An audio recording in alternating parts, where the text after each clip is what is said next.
आज के तुम्हारे संगे आमी एक रेसिपि शेयर करब सेटा हलो बांगई राइस बा मोचा राइस। मोचा राइस बा बांगई राइस करार जोन्नो आमी एखाने नियेछि चाल नियेछि 500 ग्राम। आमी चालटाके 1 घंटा भिजिए रेखेछि, तोमरा जे कोनो चाल निते पारो। और एखाने किछु गोटा गरम मशला नियेछि और एखाने कलार पाता नियेछि और एर संगे थाकबे टमेटोर चाटनी। तार जोन्नो आमी एखाने दुटो टमेटो केटे नियेछि, एकटु पेंयाज केटे नियेछि, 2-3 टुकरो रसुन नियेछि, 2 टुकरो आदा नियेछि और कटा काँचा लंका नियेछि। बस आज के एइगुली दिए आमी तोमादेर संगे रेसिपिटा शेयर करब। प्रथमे आमी एई कलार पातागुलो एकटु तेल मेखे नेब।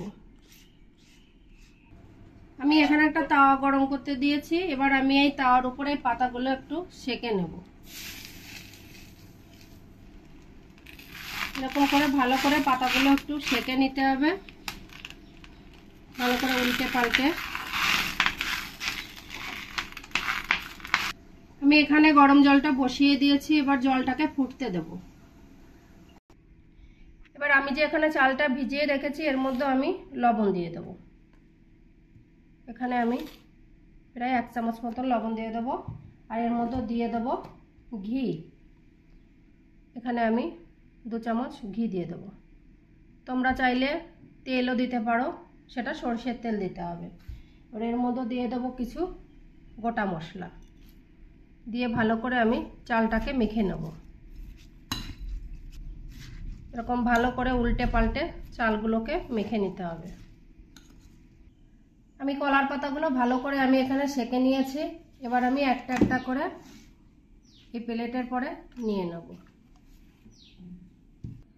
এবার কলার পাতাগুলো এরকম এক কোণার থেকে ধরে এরকম করে ভালো করে মুড়িয়ে নিতে হবে। এরকম করে ভালো করে মুড়ে নিতে হবে। এবার এর মধ্যে আমি এই চালগুলো দিয়ে দেব।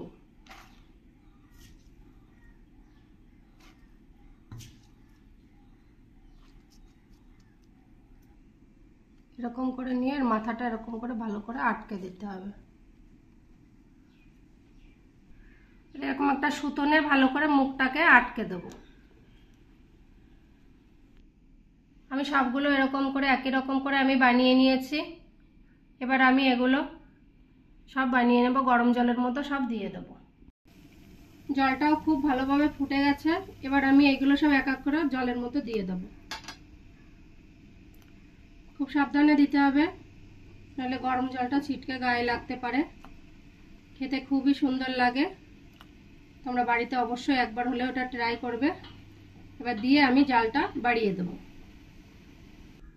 গাইস, এবার আমি টমেটোর চাটনিটা বানিয়ে তোমাদের দেখাচ্ছি। আমি চাটনিটা করার জন্য এখানে একটা প্যান নিয়েছি, প্যানে একটু তেল দিয়ে দেবো। এবার প্রথমে আমি কটা ভাজা ছোলার ডাল দিয়ে দেবো। এবার দিয়ে দেবো আদা, রসুন, পেঁয়াজ, কাঁচা লঙ্কা সব একসঙ্গে একটু ফ্রাই করে নেবো। লবণ দিয়ে দেবো একটু। এবার এই টমেটো কাটাগুলো দিয়ে দেবো, দিয়ে এর সঙ্গে একটু ফ্রাই করে নেব। আমার ফ্রাই করা হয়ে গেছে, এবার আমি একটা পেস্ট বানিয়ে নেব। আমি এরকম একটা মিক্সচার জালে নিয়ে নিয়েছি, এবার আমি পেস্ট বানিয়ে নেব। গাইস, এবার আমি চাটনিতে ফোড়ন দিয়ে দেবো। তার জন্য আমি একটা প্যান নিয়েছি, প্যানে আমি 1 চামচ তেল দিয়ে দেবো। তেলটাকে একটু গরম হতে দেবো। দিয়ে দেবো এর মধ্যে 2টো শুকনো লঙ্কা,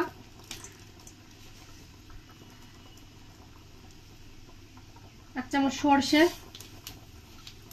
এবার দিয়ে দেবো কিছু কারি পাতা। এবার আমি চাটনির মধ্যে এটা ঢেলে দেবো।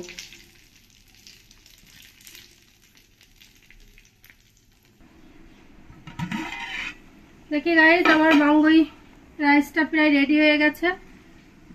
আমি একবার ভালো করে উল্টে দেব। এরকম একটু সময় নিয়েই করতে হবে।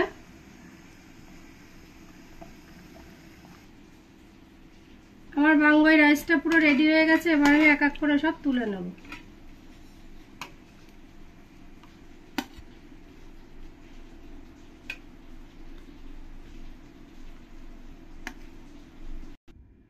গাইস, আমার বাঙ্গই রাইসটা পুরো রেডি। তোমরা যদি কোথাও ট্যুরে যাও বা কোথাও ঘুরতে যাও, এরকম করে বানিয়ে নিয়ে গেলে এই ভাতটা তাড়াতাড়ি নষ্ট হয় না, 2-3 দিন ভালো থাকে। তা তোমাদের রেসিপিটা কেমন লেগেছে আমাকে কমেন্টে জানিও। এই সবে নামালাম, এখন খুব গরম আছে, একটু ঠান্ডা হোক তারপরে আমি খুলে দেখাচ্ছি এটা কেমন হয়েছে। তো গাইস, তোমাদের রেসিপিটা কেমন লেগেছে? আশা করবো তোমাদের রেসিপিটা খুব ভালো লেগেছে। রেসিপিটা যদি ভালো লাগে তাহলে আমার চ্যানেলটিকে তোমরা লাইক শেয়ার কমেন্ট করবে, আর তোমরা যারা নতুন আছো তারা অবশ্যই সাবস্ক্রাইব করবে। সবাই ভালো থাকবে, সুস্থ থাকবে।